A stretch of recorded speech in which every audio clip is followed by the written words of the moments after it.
দাম্পত্য জীবনের চাবিকাঠি হলো উভয়কে উভয় বুঝতে পারা।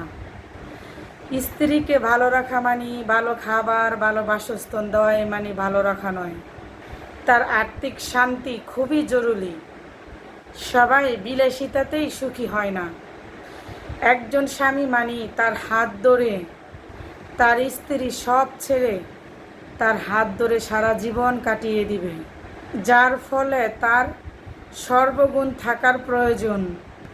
অথচ এই সমাজে স্ত্রীর পিছনে লেগে থাকা, তাকে জজ করতে। আপনি জানেন না আপনার স্ত্রীর ত্যাগের গল্প। আপনার চোখে সে সর্বমুখী। এরকম হলে সমস্যা আপনার চোখের সাথে আপনার অন্তরেরও। আপনি আসলেই তাকে উপলব্ধি করতে পারেন না। একজন স্বামী শুধু জীবনসঙ্গীই নয়, বরং বাবা মায়ের স্নেহের অর্ধাঙ্গিনী। স্ত্রী উত্তম বন্ধু, অথচ আপনার মধ্যে ইগো কাজ করে। স্ত্রীর উপদেশ যদি আপনার শরীর জ্বলে, তাহলে মনে করবেন শয়তান আপনার শরীরকে কাবু করে ফেলেছে। স্ত্রীর প্রতি যেমন স্বামীর কৃতজ্ঞ রয়েছে, তদ্রূপ স্বামীর প্রতিও স্ত্রীর পূর্ণাঙ্গ হক রয়েছে।